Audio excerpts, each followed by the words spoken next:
Assalamualaikum warahmatullahi wabarakatuh. Sebelum masuk ke materi, saya akan memperkenalkan diri. Perkenalkan, nama saya Edi Setiawan dengan NIM 2021008294. Nah, sekarang kita akan memasuki materi. Materinya tentang tanggung jawab sosial perusahaan. Nah, apa sih tanggung jawab sosial perusahaan atau corporate social responsibility atau CSR?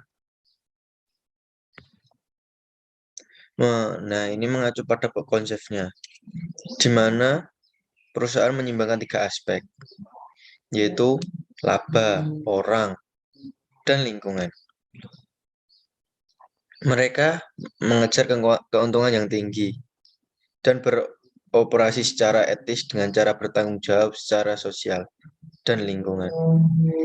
Hal ini untuk menuntut mereka tidak hanya efisien dalam ekonomi, tetapi juga adil dalam berurusan dengan pemangku kepentingan mereka. Nah, ada 4 jenis tanggung jawab sosial perusahaan, yaitu yang pertama, upaya filantropis. Upaya filantropis adalah upaya untuk mencintai sesama. Maksudnya saling tolong-menolong. Yang kedua, konspirasi lingkungan. Nah, ini lingkungan. Lingkungan itu secara teratur menjadi berita utama. Baik masalah jangka panjang maupun seperti perubahan iklim atau lebih masalah lokal seperti tumpahan bahan kimia beracun. Nah, untuk itu kita harus menjaga lingkungan itu karena itu nanti mengganggu masyarakat di sekitar.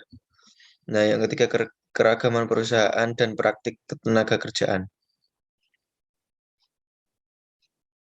Yang keempat, mendukung upaya relawan dan kegiatan amal.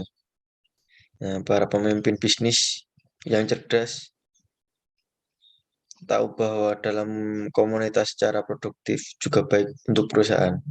Yang penting bagi bisnis adalah memilih tujuan dan menyumbangkan waktu. Nah, mengapa tanggung jawab sosial perusahaan penting? Membangun citra perusahaan dapat meningkatkan citra dan reputasi dalam menjadi perusahaan yang bertanggung jawab sosial. Nah, di sisi lain, kesadaran publik mendorong lebih banyak orang untuk memilih berurusan dengan perusahaan yang lebih etis. Jadi, perusahaan yang bertanggung jawab secara sosial merupakan salah satu cara menarik lebih banyak orang untuk membeli produk perusahaan. Nah, ini untuk marketing ya. Nah, yang kedua, keprihatinan yang lebih tinggi terhadap keberlanjutan lingkungan. Nah, banyak pengusaha yang memulai mengutamakan praktik etis dengan beroperasi. Mereka prihatin tentang betapa bahayanya degradasi lingkungan bagi kehidupan kita. Misalnya polusi dari proses manufaktur yang terdampak pada emisi gas dan pemanasan global, menyebabkan perubahan iklim dan bencana. Nah, ini kita harus menanggulanginya. Yang ketiga, meningkatkan tuntutan eksternal. Misalnya publisitas oleh kelompok penekan diintensifkan seiring dengan akses yang lebih baik ke saluran komunikasi. Nah, melalui internet, mereka dapat lebih mengumpulkan dana untuk mengkampanyekan agenda mereka dan mengatur boikot. Yang keempat, perubahan hukum. Jika memaksa bisnis untuk menjadi lebih etis, misalnya mereka tidak dapat lagi membayar gaji staf yang lebih rendah untuk mendukung biaya operasional yang rendah. Nah, mereka juga bisa diperbolehkan mempekerjakan pekerja anak jika tidak mereka bisa menghadapi tuntutan hukum atau praktik mereka. Adapun manfaat tanggung jawab sosial perusahaan sebagai berikut, yaitu citra perusahaan yang baik dan keunggulan kompetitif. Citra perusahaan yang baik da- dapat menarik pelanggan baru dan loyalitas pelanggan lama. Yang ketiga, promosi gratis. Mobilitas positif dari aktivitas dan kelompok penekan adalah promosi gratis. Di sisi lain, publisitas negatif oleh suatu merek dapat berdampak signifikan bagi perusahaan. Misalnya menyebabkan permintaan terhadap produknya menurun. Yang keempat, membangun goodwill. Yang kelima, sumber daya manusia yang berdaya saing.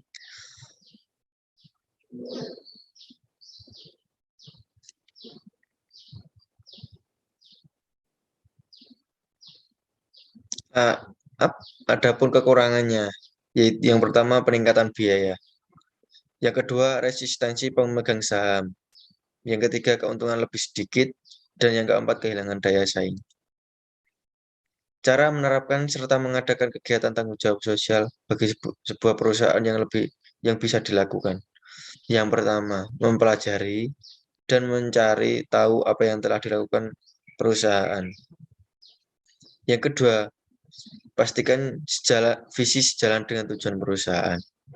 Yang ketiga, persiapkan budget perusahaan. Yang keempat, libatkan karyawan secara langsung. Untuk yang kelima, lakukan cara untuk memasarkan kegiatan. Yang keenam, promosi secara berkelanjutan.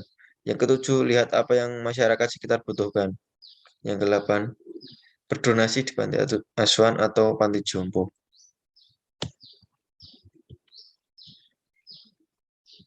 Bentuk implementasi Corporate Social Responsibility atau CSR. CSR. Yang pertama, konsumen.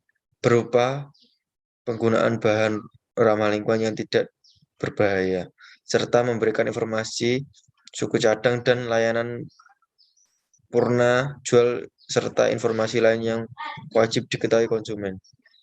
Yang kedua, karyawan. Berupa persamaan hak dan kewajiban bagi seluruh karyawan tanpa membedakan ras, suku, agama, dan budaya. Yang ketiga, komunitas dan lingkungan.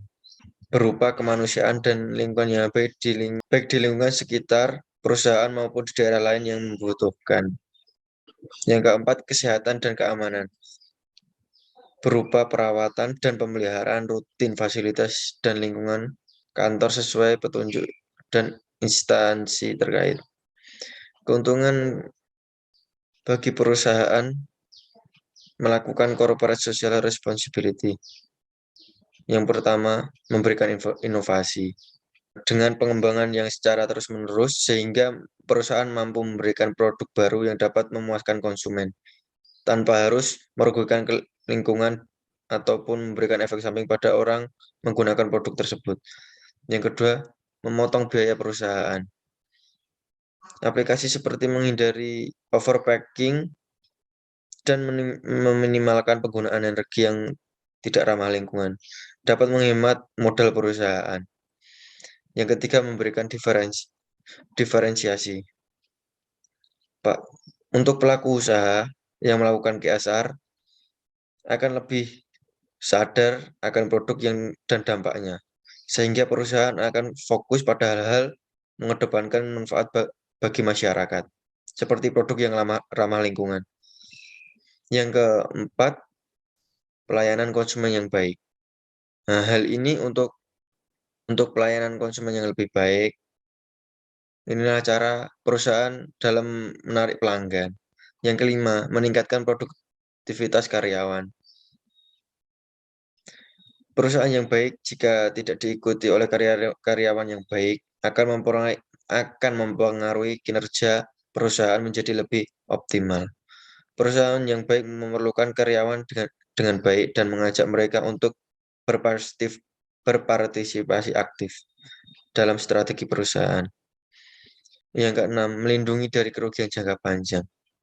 Untuk contoh pelaksanaan Corporate Social Responsibility atau CSR. Yang pertama, bekerja sama dengan perusahaan yang memiliki prinsip dan etika yang baik.